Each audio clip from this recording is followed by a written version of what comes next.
Victoria Wittman's voice cut through the clink of champagne glasses like a thin blade. "I don't see your name on the guest list." The woman in the simple black dress lifted her gaze. Above them, the crystal chandelier shattered into 1,000 shards of light across the marble floor. Manhattan's elite shifted their shoulders slightly, some raising their phones, lenses glinting behind gold-trimmed frames. "Perhaps you should check again," Kesha Walker said softly, her fingers resting on the worn edge of a black clutch. Her voice was so calm it seemed to lower the temperature of the room. "No mistake." Catherine Wittman swept to her daughter's side, white pearls draped along her collarbone like lines of script. The help should know their place. Mark Wittman Jr. let out a sharp, nasal laugh, phone already in hand. "Dad, call security. This is gold content." James Wittman Sr. gave the slightest nod. His luxury watch caught the light as a family drew into a half circle, as though forming a tribunal in the middle of the Wittman Foundation Charity Gala. Kesha glanced at the scratched steel of her watch. 8:47 p.m. She wondered how many times people had looked straight through her, without realizing the quiet power a worker could still hold. The Meridian Club penthouse gleamed like an exhibit of old money, crystal chandeliers, paneled walls, marble floors polished to a mirror shine. Tonight, the Wittmans were set to announce a major education partnership, a legacy milestone the press would gush over. Two security guards in black suits approached, earpieces crackling. May we see your invitation?" Kesha opened her clutch and produced a cream-colored embossed card. The crowd parted briefly, then closed in again like a tightening whirlpool. Somewhere in the back, a voice whispered, "Karen, alert!" Another snickered. In the far corner, a live stream on Instagram jumped from 400 to 847 viewers in seconds. Comments flooded in. If this went wrong, it would be a PR disaster. One guard examined the card, hesitating. "Looks valid." "Looks," Catherine echoed with a chuckle as thin as cracking glass. James Sr. adjusted his bow tie. Sometimes invitations get misplaced or copied. The accusation hung in the air like smoke. Victoria Wittman's voice cut through the clink of champagne glasses like a thin blade. "I don't see your name on the guest list." The woman in the simple black dress looked up, unflinching. Above them, the crystal chandelier shattered into 1,000 shards of light across the marble floor, the glittering fragments reflecting the eyes of every onlooker. Manhattan's elite shifted their shoulders slightly, their movements choreographed in an unspoken dance of judgment. A few raised their phones, the lenses glinting behind gold-trimmed frames. "Perhaps you should check again," Kesha Walker said softly, her fingers resting on the worn edge of a black clutch. Her voice was steady, but it carried a weight that seemed to pull the temperature of the room down a few degrees. "No mistake," came another voice. Catherine Wittman swept to her daughter's side, pearls strung across her collarbone like neat lines of script. "The help should know their place," she said, each word brittle enough to snap in half. Mark Wittman Jr. laughed sharply, the sound nasal and deliberate. He angled his phone toward her. "Dad, call security. This is gold content." James Wittman Sr., towering in his tailored tuxedo, gave the slightest nod. His luxury watch caught the light as the family subtly closed ranks, forming a half circle, a tribunal in the middle of the Wittman Foundation Charity Gala. Kesha glanced down at the scratched steel of her watch. 8:47 p.m. How many times had she been invisible to people like this? How many times had they mistaken silence for weakness? The Meridian Club penthouse gleamed like an exhibit of old money, crystal chandeliers, paneled walls, marble floors polished to mirror every skeptical glance. Tonight, the Wittmans would announce a major education partnership, something the media would praise as a legacy milestone. Two security guards in black suits approached, their earpieces crackling softly. May we see your invitation?" Without breaking eye contact with Catherine, Kesha opened her clutch and drew out a cream-colored, embossed card. The crowd widened briefly, then closed in again like a whirlpool. Somewhere in the shifting murmur, someone whispered, "Karen, alert!" Another voice snickered. In the far corner, a live stream on Instagram ticked upward, from 400 to 847 viewers in seconds. Comments poured in, emojis flashing like sparks. Somewhere, a journalist was already screen recording. If this went wrong, it would be a PR nightmare.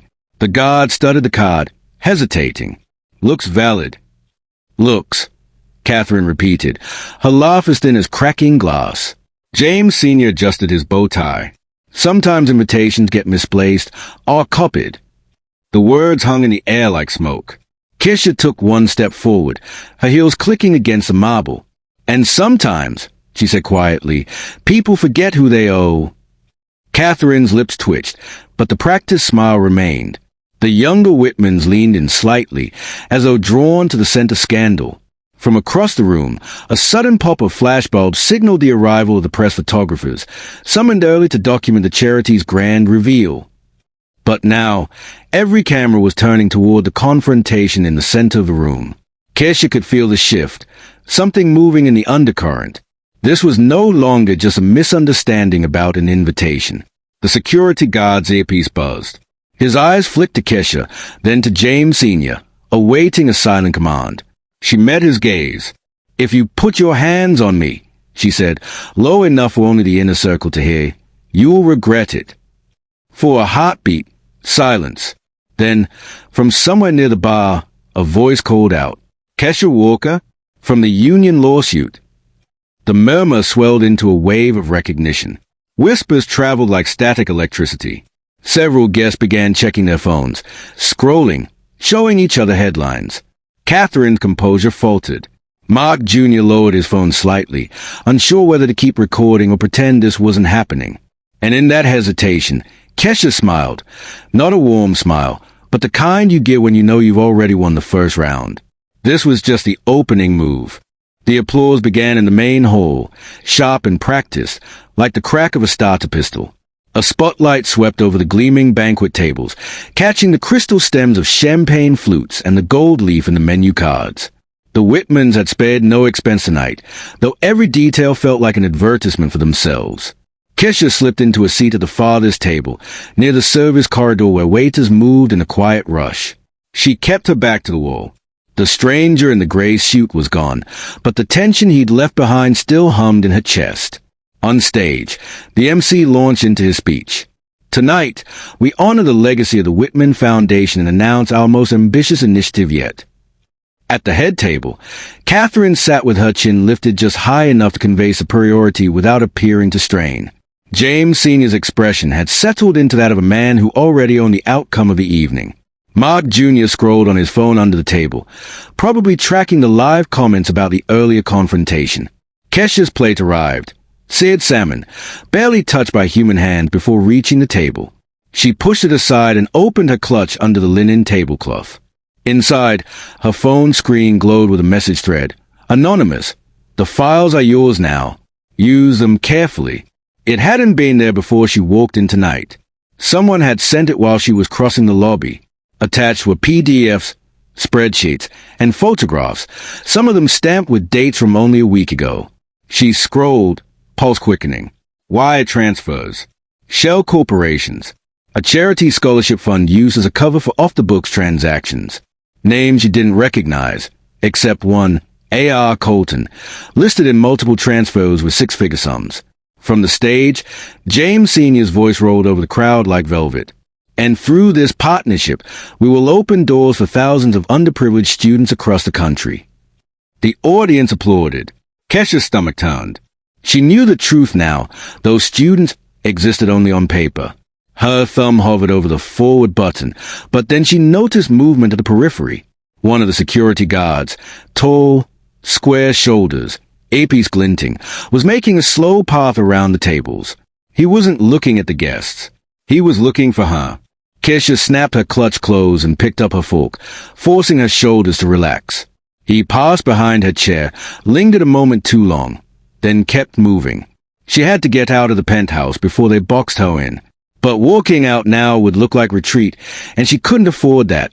Not in front of the Wittmans, not in front of the live stream audience that was still climbing past 1,000 viewers. Instead, she pushed her chair back, stood, and made her way toward the bar. Every step felt rehearsed, unhurried. She smiled faintly at a couple she passed, as though she were only looking for another glass of wine. At the bar, the bartender leaned in. "What'll it be?" "Information," she murmured, "about the man in the gray suit who was here earlier." The bartender's hands paused mid-polish. Never seen him before. Didn't drink, didn't order. Just stood there until you came in. Then he left. Left how? Not through the front, the bartender said. We've got a service elevator by the kitchen. He took that. Kesha's mind turned the fact over like a coin. Whoever he was, he knew the layout, and he wanted her to know he'd been there. A burst of applause broke out again as the Wittmans rose from the stage for the ceremonial signing of the partnership documents. Catherine's pearls caught the light. The flashbulbs turned a moment into something resembling sainthood. Kesha turned back toward her table and froze. Her clutch was gone. The chair was exactly as she'd left it. The plate of salmon untouched, the linen napkin still folded neatly. But the one thing that mattered, the files, was no longer there. The guard she'd seen earlier was gone too. She didn't run, but her pace quickened as she made her way toward the service corridor. Two waiters pushed through with trays, forcing her to step aside. Through the narrow gap, she caught sight of the guard turning a corner, something small and black in his hand. Kesha followed. Past the kitchen, the clatter of dishes gave way to the low hum of the service elevator. The doors were closing. She lunged forward, hand outstretched. The guard saw her just as the doors sealed shut. He smiled. The light above the elevator began its slow climb downward. Kesha's hands curled into fists. She didn't have the files anymore, but she had something else. She had seen his face, and she was going to find him. The service elevator's light blinked from P to 33 and began its slow descent. Kesha stared at the numbers, trying to calculate how long it would take for the guard to reach the lobby and disappear. She moved fast. The kitchen air was thick with the scent of rosemary, seared beef, and sweat. Cooks shouted over the hiss of steam, oblivious to the quiet war being waged in the building's hidden arteries. "Where does that elevator stop?" she asked a passing dishwasher. The kid didn't even look up from his stack of plates. "Goes all the way to the loading dock." "Why?" She was already gone before he finished. The hallway to the freight stairs was narrow, painted industrial gray, with a faint smell of oil and damp concrete. Her heels rang out against the steel steps, each clang echoing back up toward the gala above. 33 flights. She took them two at a time. By floor 26 her breath was coming in sharp bursts, but she didn't slow. She pictured the black clutch in the guard's hand, the embossed invitation still inside, her phone screen glowing with the files. She'd fought too long for that evidence to lose it in a ballroom full of smug smiles. On floor 17, she heard the elevator cables humming through the shaft beside her. It was still ahead of her, but not by much. If she could beat it to the bottom. The stairwell door to floor 5 burst open and a man stepped in, blocking her path. Not the guard, the man in the gray suit. "You're quick," he said. Kesha didn't stop moving. She adjusted her path to skirt around him, but he stepped sideways. "I told you," he said. "You're not the only one interested in what happens tonight." "And you still haven't told me who you are," she shot back. His eyes scanned her, sharp, calculating. "Someone who can get you your bag back, but not if you keep running into this blind." She heard the elevator cable still moving. "I don't have time for riddles." "You don't have time to fail," he said. "And right now, you're walking into a trap." That made her pause. The gray suit man leaned closer. "That guard isn't taking your clutch to the lobby. He's taking it to sublevel 3. That's where they do their housekeeping." "Housekeeping?" "They've got a room down there. No cameras, no cell signal. Anything that goes and comes out destroyed, or doesn't come out at all." The image that rose in her mind was of a phone being smashed into pieces, the files gone in seconds. "What do you want?" she asked. "Same thing you want," he said. "The Wittmans exposed. The problem is, they've been doing this for 20 years, and they know how to bury things deep." The elevator cable stopped humming. They'd reached the bottom. "You have a choice," he said. "Follow me now, or keep running down those stairs and walk right into them." Kesha looked at him, weighing the options. Everything in her screamed not to trust him. But if he was telling the truth, chasing the guard now would just land her in a dead end, and possibly get her locked in a room she'd never walk out of. "Fine," she said. "Lead the way." They moved quickly back up 2 flights, then slipped through a maintenance door into a crawl space barely wide enough for 2 people. The air was stale, the floor a narrow metal grate suspended over darkness. "Where are we going?" she asked. "Control room," he said. "Sub-level systems run through it. We can intercept before they wipe your files." They reached a rusted ladder bolted to the wall. He started down without hesitation. The grate rattled under Kesha's feet as she followed. Below, the air turned colder. The walls closed in, lined with pipes that hissed and clicked. Somewhere in the distance, she could hear the faint whir of machinery.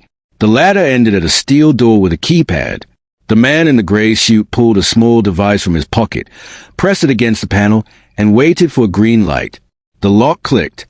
Inside, the control room was a cramped space filled with screens showing grainy black and white security feeds. The gala above, the kitchen, the loading dock, and a dim hallway that could only be sub-level 3.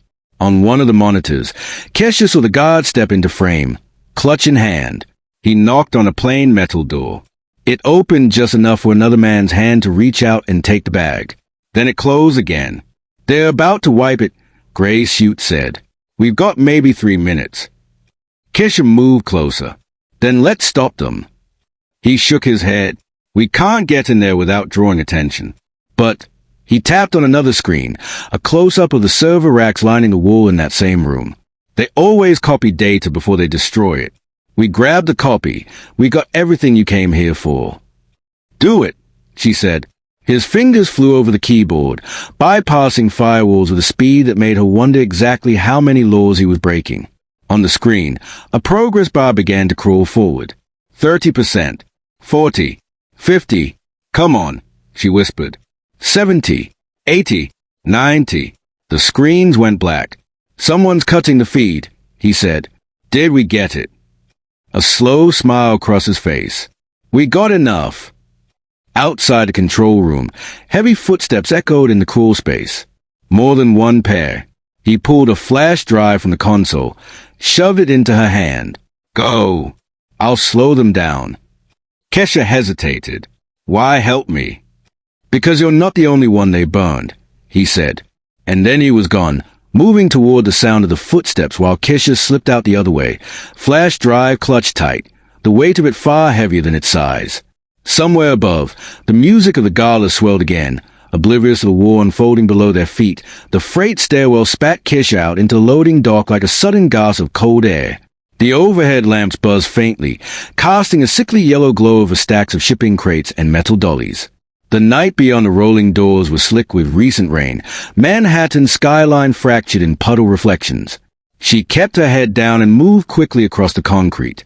Every instinct told her she was still being watched. The flash drive in her hand felt heavier than any weapon she'd ever held. Inside it was enough evidence to destroy the Wittmans, or destroy her if it fell into the wrong hands. She needed distance, both from the building and from whoever else was circling this game. A box truck pulled in, brakes hissing. 2 men in dark jackets hopped out, heading straight for the freight entrance. They didn't look like caterers. She slipped into the shadows between 2 dumpsters before they could see her. From her hiding place, she caught a glimpse through the half-open dock door, the man in the gray suit. He was being led out by 2 security guards, his expression unreadable, hands loose at his sides as if he'd chosen not to fight. Yet, one of the guards glanced in her direction, and Kesha held her breath. Then a pallet jack clattered across the dock, breaking the moment. She slipped deeper into the alley. On the street, the city was alive in its usual chaotic hum, taxis honking, music spilling from an open bar door, the faint wail of a siren blocks away. The gala was just a glittering box on a rooftop now, its power and polish irrelevant to the grit below. She pulled her phone from her clutch-hidden side pocket, the only thing the guard hadn't managed to steal. The screen was dark for a moment, then lit up with a cascade of missed calls from an unknown number. The last voicemail was less than 2 minutes old. She played it. A man's voice, steady, deliberate. "If you're hearing this, you've already left the building. Good. Don't go home. They'll be there before you. Find the place we talked about. I'll meet you when it's safe." There was no name, but she knew the voice. Gray suit. She slipped the flash drive into her jacket pocket, zipped it shut, and started moving. The rain-slick streets reflected neon and taillights, blurring the line between light and shadow. Every corner she turned, she checked for a tail. Twice she caught sight of the same black SUV idling too long before pulling away. She headed east, away from midtown skyscrapers, into the narrower streets of the Lower East Side. Here the city closed in, brick walls dripping with rainwater, rusted fire escapes curling up toward the dock like skeletal fingers. The place they talk about was a boarded-up bookstore. They hadn't discussed it in detail. Just a nod in passing weeks ago, a contingency plan in case their paths ever crossed in a situation like this. She reached the door, ducked inside, and locked it behind her. The air was thick with dust and the faint ghost of old paper. Moonlight spilled through gaps in the boarded windows, striping the floor with silver bars. For the first time since she'd left the penthouse, she let herself breathe. She pulled the flash drive from her pocket and stared at it. This was a fulcrum. Either the Wittman's empire tipped into collapse, or she did. The back door creaked. She turned sharply. Gray Chute stepped inside, moving like a man who'd learned long ago how to be silent. His tie was gone, his jacket unbuttoned, but his gaze was as sharp as ever. "You got it?" he asked. She held up the flash drive. Most of it. Enough to hurt them. His jaw tightened. "Then we move fast. Once they know it's missing, they'll unleash more than just private security." She wanted to ask who they really meant, but he was already pulling a laptop from a leather satchel. He set it on an overturned crate and booted it up.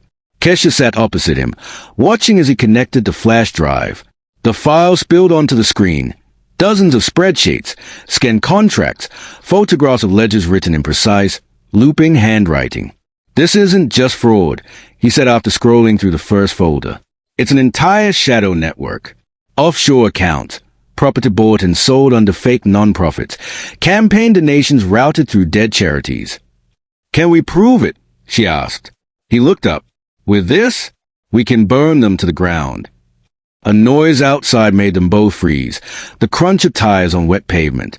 Headlights swept across the boards on the front window, then cut out. Gray Chute closed the laptop. "They're here." "Who?" "Not the Wittmans. Worse." He stood, motioning toward the back.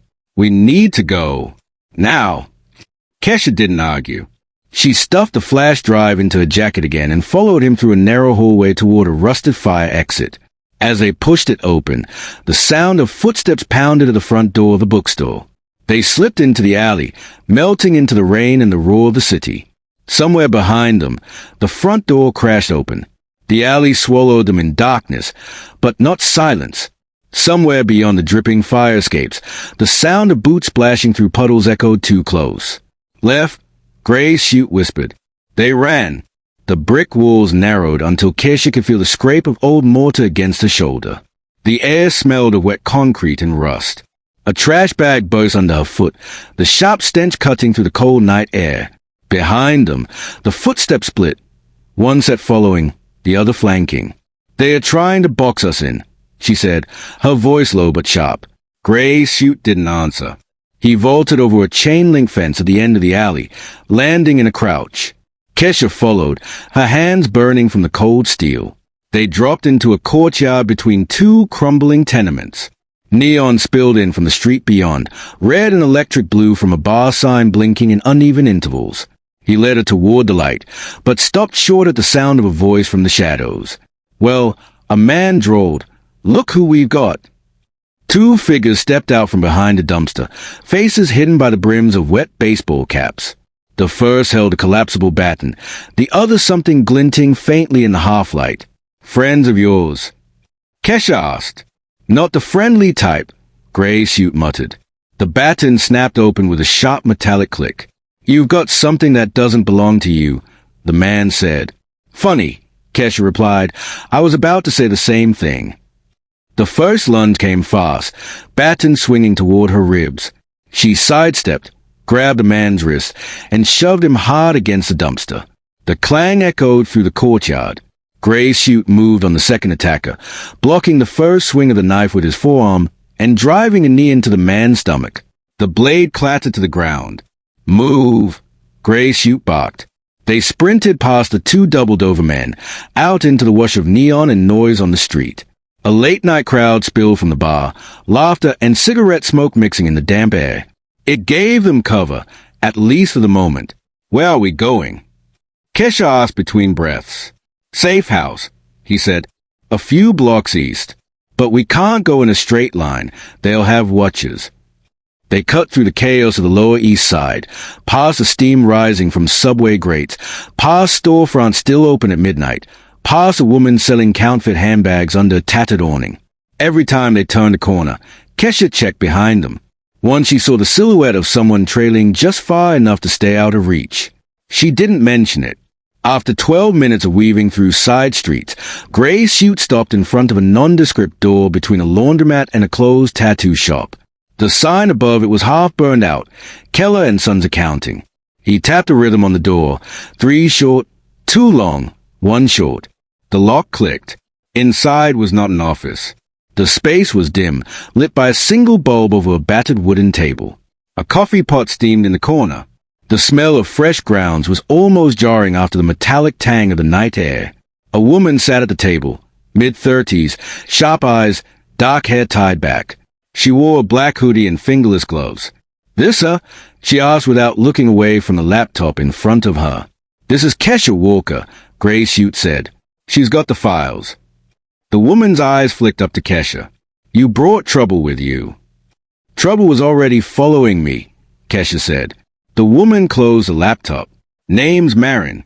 You've got about 30 seconds to decide whether you're handing that drive over or walking back out into the street. Either way, someone's looking for you. Kesha kept her hand in her jacket pocket. And if I give it to you? Then maybe, Maren said, we both get what we want. The Wittmans ruined my brother. Your evidence could ruin them. Kesha studied her. And what happens when you're done with them? Maren smiled faintly. That depends who's left standing. Outside, a car engine idled.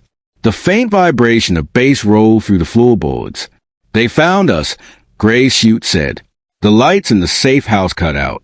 The light bulb overhead popped, plunging the room into darkness. For half a second, silence clung to the air, thick, expectant. Then the sound came, a slow, deliberate footstep outside the door. Kesha's pulse roared in her ears. Her hand tightened around the flash drive in her pocket. Mary moved first, flipping up the corner of the rug and pulling open a hatch in the floor. Basement, she whispered. Gray's chute was already moving toward the door. Buy you a few seconds, he said. You're staying. Kesha hissed. Go. The footsteps outside multiplied. At least 3, maybe more. The metallic scrape of a lockpick rattled in the deadbolt. Maren shoved Kesha toward the hatch. Down. Now. Kesha dropped into the narrow wooden staircase. The smell hit her first.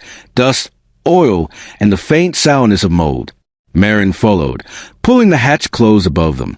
In the darkness, they moved by feel. The basement was no bigger than a storage unit, the concrete walls sweating in the damp.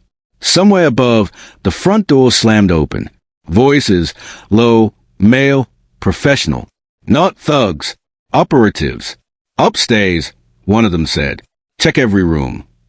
A floorboard groaned above Kesha's head. She held her breath. Maren knelt in the corner, feeling along the wall until her hand found a recessed latch. A panel swung open to reveal a tunnel, narrow, lined with brick, just tall enough to crouch walk. This is where we leave, Maren said. Kesha crawled in first, the brick scraping her shoulder blades. The tunnel sloped downward, the air turning colder. Behind them, a crash, furniture being overturned upstairs. The tunnel ended in a rusted metal door. Maren spun the wheel lock and pushed it open into the night. They emerged into an alley lit only by the red glow of a flickering exit sign from a nearby fire door. No time to catch their breath. A figure stepped into the mouth of the alley, tall, lean, wearing a black raincoat. The glint of metal in his hand was unmistakable. Maren grabbed Kesha's arm. Run. They bolted, shoes slapping against wet pavement. The man in the raincoat followed, his pace steady, unhurried. Left! Maren called. They cut across a side street, dodging between parked cars. Somewhere behind them, the crack of a shot split the night. The bullet sparked off the metal of a street sign. Kesha ducked instinctively. They are shooting at us. Maren's breath was tight. They are sending a message. If they wanted you dead, you'd be dead. Comforting, Kesha muttered. They wove through the grid of streets until the city opened into the East River waterfront. The dark water heaved under the orange glow of bridge lights. Maren led her toward a chain-link fence top with barbed wire. "We're trapped," Kesha said. "Not yet." Maren dug into her hoodie pocket, pulled out a folding multi-tool, and snapped it open to the wire cutters. In seconds, she carved a gap in the fence. They slipped through, boots hitting the damp wood of the pier beyond. The smell of salt and diesel clung to the air. A single boat was tied at the far end, small, unlit, rocking gently in the current. "You have a boat?" Kesha asked. "Borrowed," Maren said. Behind them, the man in the raincoat stepped through the gap in the fence. Not running, just watching. "Go," Maren urged. They leapt aboard. Maren untied the lines and started the motor. It coughed once, twice, then roared to life, sending ripples across the water. The pier began to drift away. Kesha watched the figure on the dock grow smaller. He raised his free hand, almost in a wave. Then he turned and vanished into the shadows. The boat cut through the dark water, heading east toward Roosevelt Island. The wind slapped against Kesha's face, sharp and cold. She gripped the edge of the boat. "Who are they?" Maren's eyes stayed on the water ahead. "Not the Wittmans. Not exactly. Think bigger. Think older." The skyline slid past behind them, jagged towers of light against the low cloud cover. Somewhere back in Manhattan, Gray's chute was either captured or gone. And somewhere in Kesha's pocket was the one thing they all wanted. She touched the flash drive again, feeling its edges through the fabric. It was still there, still heavy. But for the first time, she wondered if holding onto it was going to save her, or get her killed. The boat's motor hummed low as Maren steered them along the eastern edge of Roosevelt Island. The water slapped gently against the hull, masking the tension sitting heavy between them. The Manhattan skyline glimmered to their left, close enough to touch, too far to run back to. Kesha wrapped her coat tighter against the cold. "So you're going to tell me what's on this drive?" "Not here," Maren said. Her voice was clipped, her eyes scanning the shoreline. If they have ears in the city, they might have them on the water. Kesha gave a short, humorless laugh. "You make it sound like they're everywhere." "They are." The boat slowed as they approached an abandoned dock. Half its planks rotted, the railing rusted through. Maren tied off, then motioned for Kesha to follow. "This way." They moved up a cracked concrete path overgrown with weeds, the air thick with the smell of river mud. The night was silent except for the hum of a distant generator and the occasional rush of wind through skeletal trees. Ahead, a hulking shape emerged from the darkness, a brick building with boarded windows and graffiti scrawled across the walls. "Looks welcoming," Kesha said. "It used to be part of a hospital complex," Maren replied. "Nobody comes here now. That's why I like it." Inside, the air was stale, tasting faintly of mildew. Maren led her through a maze of narrow hallways until they reached a room lit only by the pale blue glow of a single laptop screen.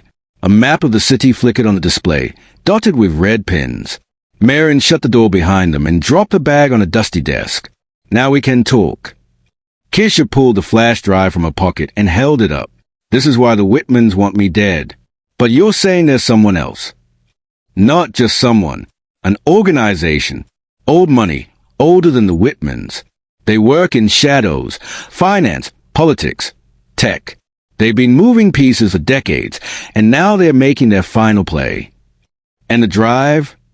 "It's a ledger," Maren said. "A record of every bribe, every covert transaction, every deal that kept them untouchable. If we get it out, it's enough to burn them down."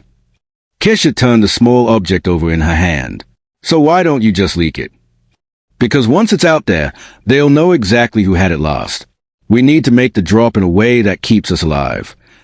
Before Kesha could reply, the laptop pinged. Maren's eyes narrowed. "They found us." "How?" "Because they always do." A faint hum vibrated through the floor, a low, steady drone that grew louder by the second. Kesha crossed to the window and peeled back a slat of plywood. 3 black drones hovered above the tree line, each no bigger than a backpack but armed with visible cameras, and something that looked a lot like a launcher beneath the chassis.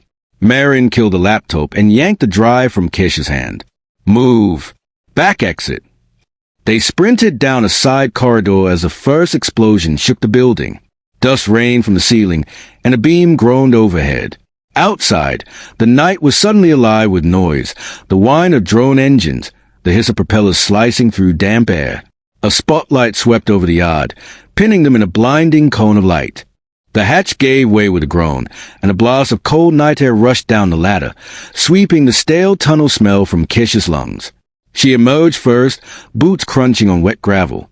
They were in a narrow service alley hemmed in by chain-link fences, the city skyline looming like jagged shadows beyond.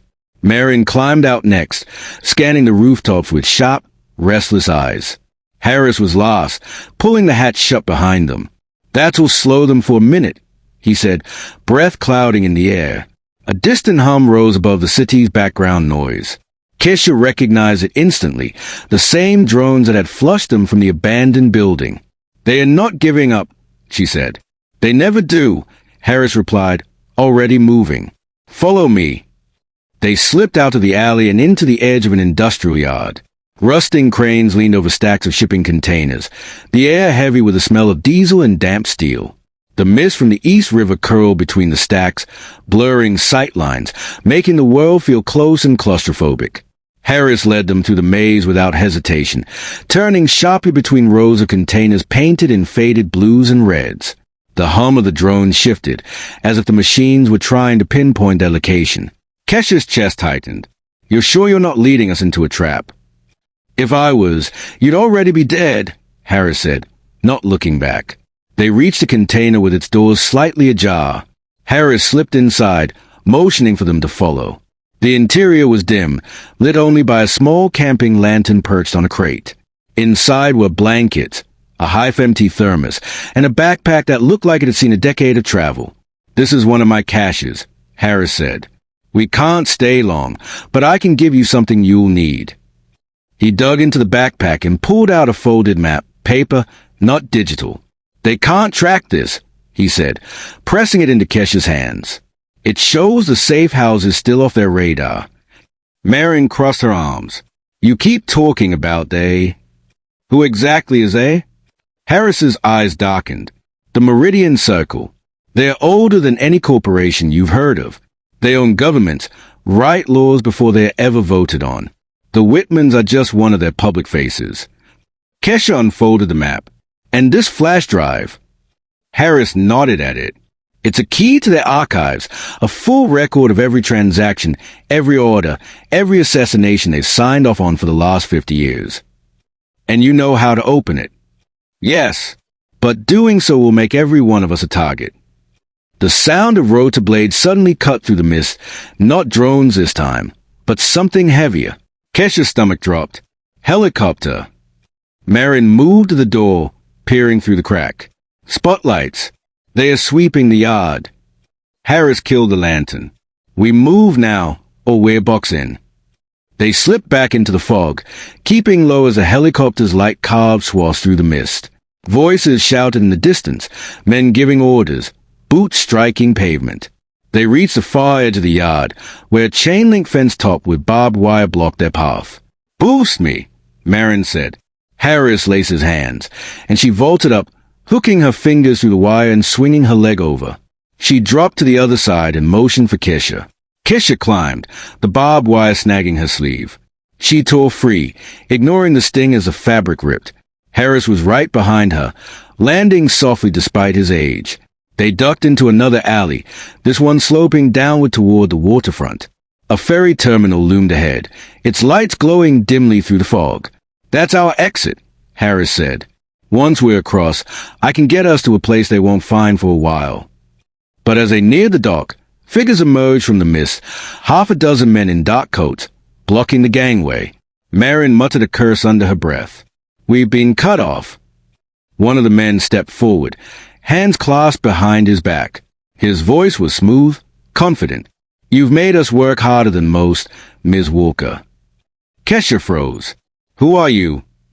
"Someone who can make this all stop," the man said. "Hand over the drive, and you disappear. No trials, no headlines, no shallow grave. Just gone." Harris's voice was quiet but urgent. "Don't listen to him." The man smiled faintly. Or keep running, and watch every person you care about vanish, one by one. Kesha's pulse roared in her ears. She could feel Maren tense beside her, ready to draw. Harris shifted his weight, just enough for her to know he was about to move. In the mist, the helicopter's searchlight turned toward them. The choice was seconds away. The helicopter's searchlight swept over them, turning the wet planks of the dock into molten silver. Kesha squinted against the glare, her heart slamming in her chest. The man blocking the gangway stepped forward again, the fog curling around his legs like smoke. His voice was patient, almost kind, but there was steel beneath it. "You have 10 seconds to make a decision," he said. "After that, the offer disappears." Maren's fingers twitched toward her concealed pistol. Harris shifted his stance, subtle, but practiced.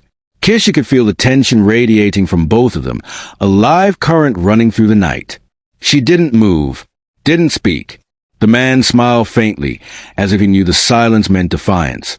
He lifted his hand, and the other figures in the mist began to advance. 5 seconds, he said. The fog thickened as the wind from the helicopter's rotors pushed it across the dock. Kesha's mind raced. She couldn't just hand over the flash drive, not when she finally understood what it meant. But she also couldn't let the people in her life become collateral damage. 3. A low horn sounded somewhere beyond the mist, deep, resonant. The ferry. That's when Harris moved. He threw a small black cylinder toward the gangway. It bounced once, then erupted into a wall of blinding white smoke. Shouts went up from the advancing men. The helicopter banked hard, trying to keep the light on them, but the smoke swallowed the beam. "Go!" Harris barked. Maren grabbed Kesha's wrist, pulling her toward the edge of the dock, not toward the gangway, but toward a narrow metal ladder bolted to the side. "Down!" she ordered. They scrambled down to the waterline, boots slick on the rungs. The river was black glass beneath them, the ferry's rumble growing louder. Harris dropped last, landing beside them on the small maintenance platform. "This way," he said, already moving along the slick ledge toward the ferry shadow. Above, voices shouted orders. A gunshot cracked the air, the bullet sparking off the steel railing inches from Maren's head. They reached the ferry's hull, where a rope ladder dangled into the water. Harris started climbing, the ladder swaying wildly. Maren went next, then Kesha. By the time she reached the deck, the ferry was pulling away from the dock. Harris didn't waste a second. "Inside! Now!" They ducked into the ferry's dimly lit cabin, where a handful of late-night passengers stared, startled, but said nothing. The city lights began to fade behind them as a ferry cut through the water, the mist curling along its wake. Kesha collapsed into a seat, her lungs burning. "You had that smoke ready." "Always have an exit plan," Harris said, checking the windows for signs of pursuit.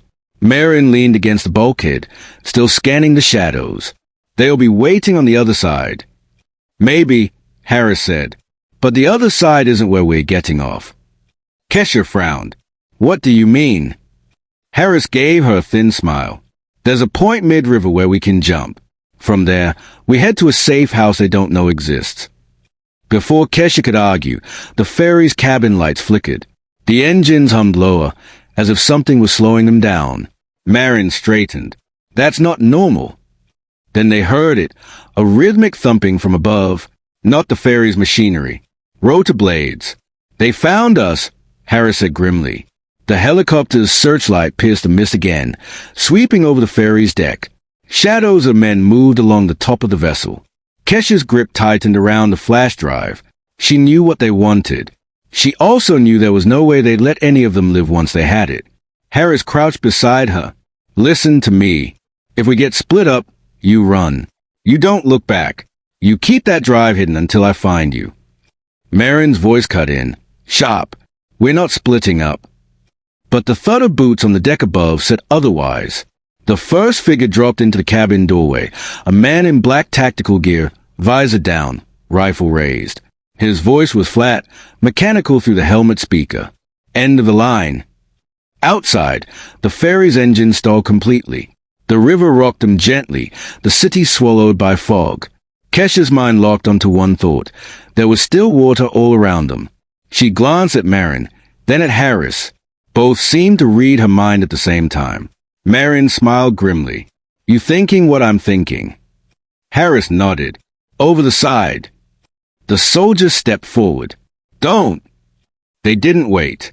3 bodies hit the water, vanishing into the black. The water hit Kesha like a fist. Cold. Brutal. Immediate.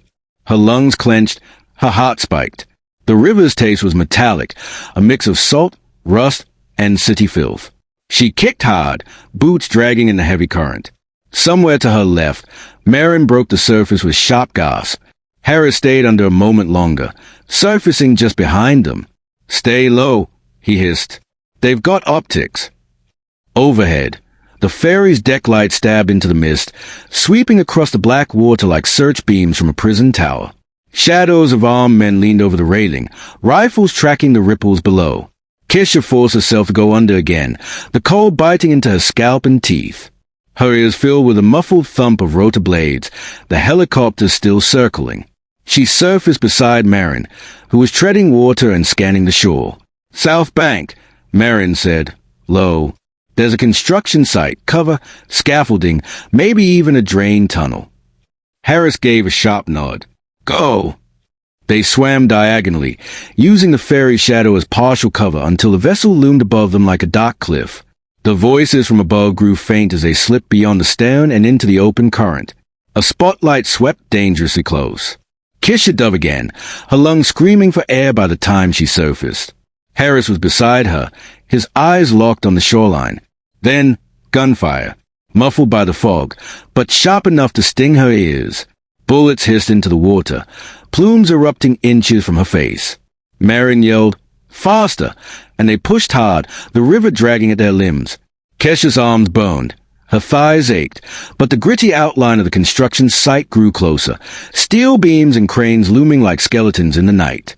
They hit the shallows, boots sinking into soft mud. Harris stumbled once but kept moving.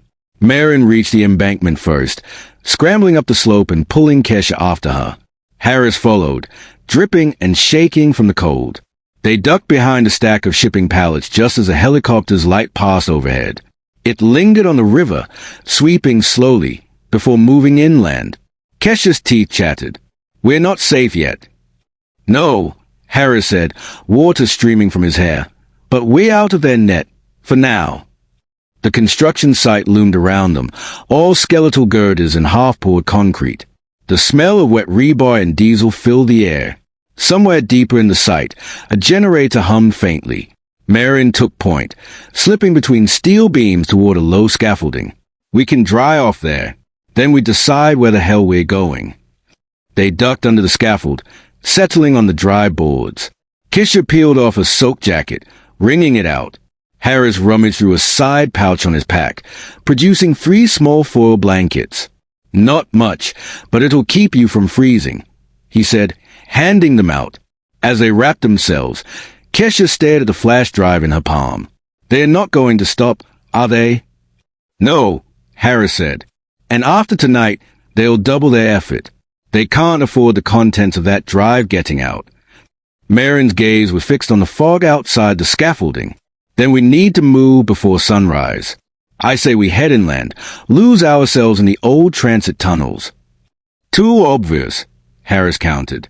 They'll sweep those first. We go east instead. There's an old marina with underground storage. It connects to the Meridian's forgotten supply chain. Kesha frowned. Forgotten?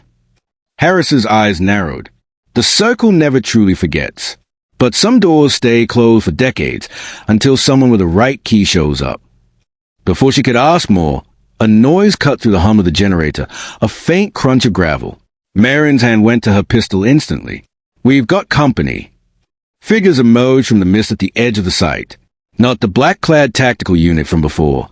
These were in construction vests and hard hats, but their movements were too coordinated, too precise. Harris swore under his breath.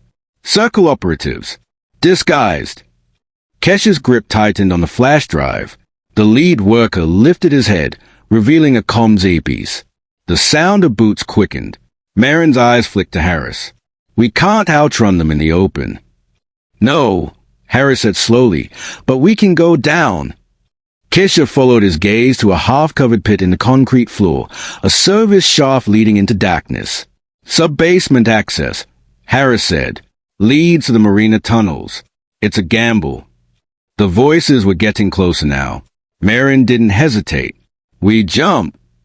Kesha glanced once toward the figures in the mist, then at the pit yawning black beneath them, and she jumped. The fall into the service shaft was short but jarring. Kesha hit cold metal flooring, the echo bouncing away into a cavernous dark. Maren landed beside her in a crouch. Harris dropped last, sealing the heavy steel hatch above them just as voices rang out overhead. The shaft led into a long, damp corridor. Pipes ran along the walls, dripping water in steady ticks. Somewhere far off, the faint slap of waves echoed. "This way," Harris said, his voice low but urgent. They moved quickly, boots splashing through shallow puddles. The air smelled of salt and rust. The walls were painted decades ago, the faded stenciling still visible. Marina storage, authorized only. Kesha felt the flash drive in her pocket, like it weighed 100 pounds. "End of the line is ahead," Harris said after several minutes. "And so is the person who can take that data and bury the circle for good." They emerged into a massive underground chamber. Old speedboats sat on rotting cradles, their hulls collecting dust. A single figure waited near a floodgate, tall, in a long coat, face shadowed. Kesha slowed. "You trust them?" "With my life," Harris said. The figure stepped forward into the dim light. A woman, maybe late 50s, with eyes like steel and a scar running from her jaw to her ear. "You brought it?" she asked. Kesha pulled the flash drive from her pocket. "What's on this that's worth killing for?" The woman took it, sliding it into a small encrypted reader. The screen flared to life, spilling green light across her face. "Names," she said. "Accounts. Transaction trails. Everything tying the Wittman Foundation to the Meridian Circle. Enough to take down half their network and expose the rest of the world." Maren's shoulders eased. "Then we've won." The woman's eyes stayed on the screen. "Not yet. This kind of truth, it doesn't just destroy criminals. It shakes governments, collapses markets. There will be consequences for everyone in this room." Kesha looked at her, then at Harris. "And if we don't release it?" Harris's jaw tightened. "They keep killing. They keep controlling. And people like you and me, we stay invisible." Kesha took a slow breath, then hit send. The woman's fingers danced over the keys. The data began streaming out, first to hidden servers, then into the public domain. Harris watched the upload bar climb, each percent another nail in the circle's coffin. Above them, the deep thud of distant explosions rattled the chamber. The woman didn't flinch. "They are burning evidence." Too late.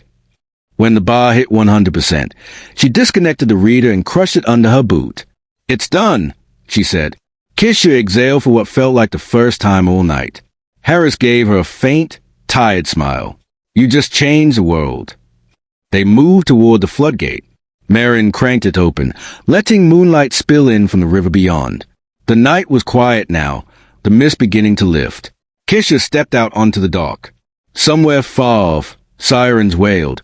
Not for them, not anymore, but for the people who'd thought they were untouchable. For the first time, she felt the weight in her chest ease.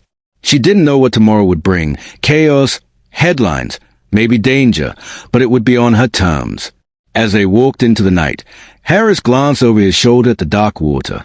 "Circle won't forgive this," he said. "They don't have to," Kesha replied. "They just have to be gone." The three of them kept walking until the river and the city swallowed them from sight. The end.